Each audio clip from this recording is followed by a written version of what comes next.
This video is in two parts. Part one is about a Mexican plateau in Hoxton.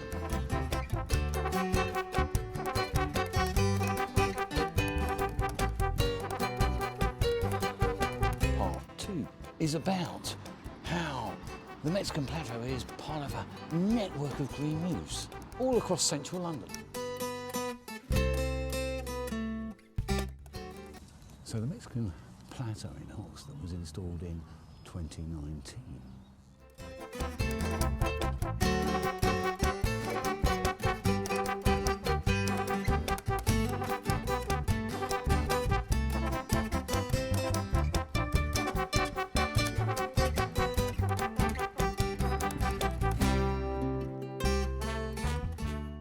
So I'm here at the Museum of the Home. As you come up the stairs is this Mexican Hillside, or let's call it a Mexican Plateau in Hoxton, just before you enter the museum. And there's a little story about this green roof behind me. I think it was about 6 years ago I got invited by a landscape architect, Dominic, to actually design this green roof, and it's kind of like a garden design. And I'm not really a garden designer, I'm a sort of biodiversity person. But it became a really interesting project to get involved with. And I had to start playing with plants that I don't normally play with, exotic plants. And it was partly inspired by a blog I'd written on livingroofs.org called A Mexican Hillside in Islington. And the Mexican Hillside in Islington is a gentleman called David Matzdorf's house. And David likes to plant mad things from the Canary Islands, Mexico, you know, things that are, you know, mad and exotic. And when I was asked to do this roof, Museum of the Home has a historic garden place where, you know, you can go through the ages in terms of gardens. They wanted something that sort of reflected maybe a garden for the future. And David's roof is definitely an extensive green roof for the future. I really like this roof, and I'm really glad I was involved, and I'm glad I've done what I did. For this roof is a mix of exotics that are good for wildlife, or horticultural varieties which are good for wildlife, but also it's underplanted with native wildflowers and also sedums. And also low down between all the paving we've got Breckland thyme, which is just great for pollinators. So there's these different layers to the roof, and then you've got these dramatic aloes and yuccas or whatever they are sticking up. And one particular plant that I've really enjoyed actually not sort of specifying is Iridium. That's what it's called, it's Latin. And this is the you know, the horticultural variety of sea holly. There's another one there. To me it's sea holly, it's the horticultural variety. And as a child, a teenager really, walking at Sandwich Bay, you know, sea holly was one of those first plants on the littoral zone of the sand dunes. You know, it's the first plant to colonise. And it's a plant that, you know, on sand dunes, pollinators really love. And just sitting here, now I've seen some little green flower bees visit the Iridium. And obviously, it's a bit more strikingly blue, the horticultural variety, rather than the natural variety.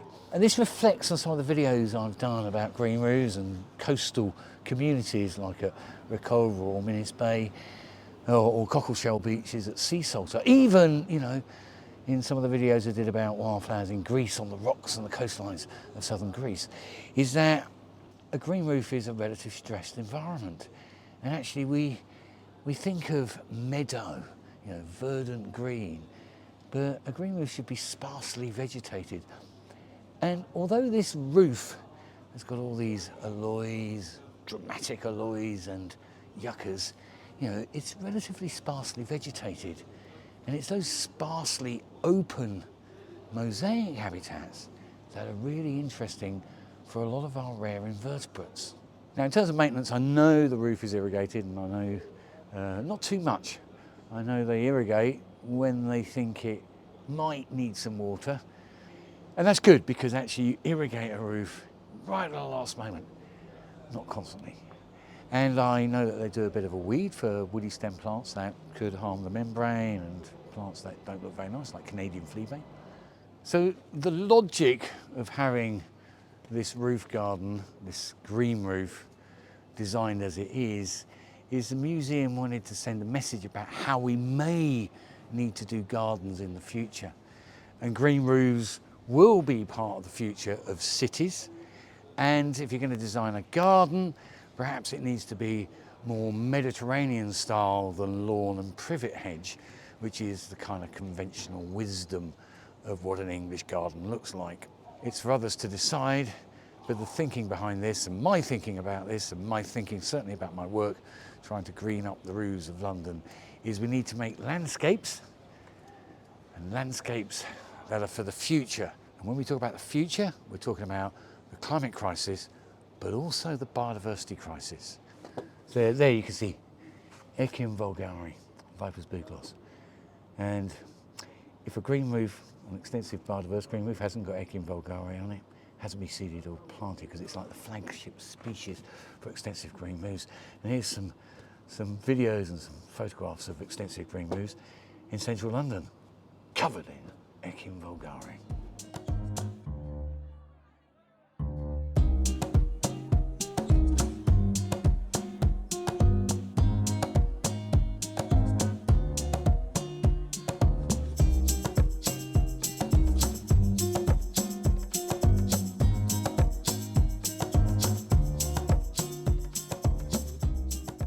Sure how many garden designers might specify or design with Echium vulgare, but it's well known in terms of wildlife gardening as one of those plants to have in your garden.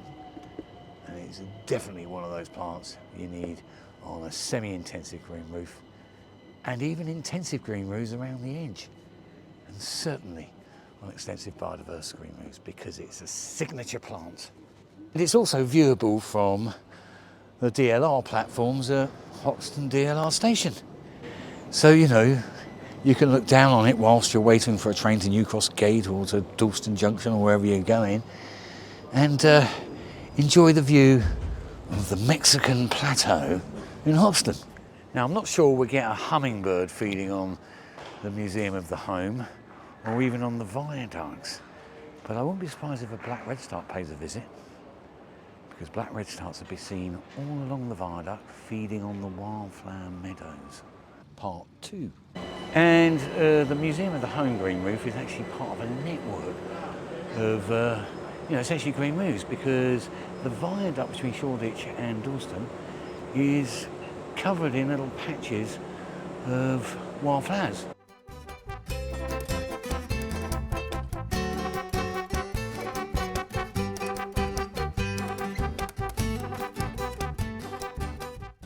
So I'm now at Shoreditch, underneath the viaduct. Essentially over there, that was known as Bishopsgate's goods yard. It was a great big railway goods yard way back. And I spent a lot of time here about 15, 16 years ago actually monitoring this site for black redstarts. And there was Echium vulgare on this site, and there were black redstarts. And just behind me, you can see there's two big towers. One of those is 202 Bishopsgate, which has a really great green roof, which was installed about 2005, the time I was doing all the surveys. And it looks like this, Echium vulgare. But since the overground came, what we do now have is all these patches of wildflowers running all the way up to Kingsland.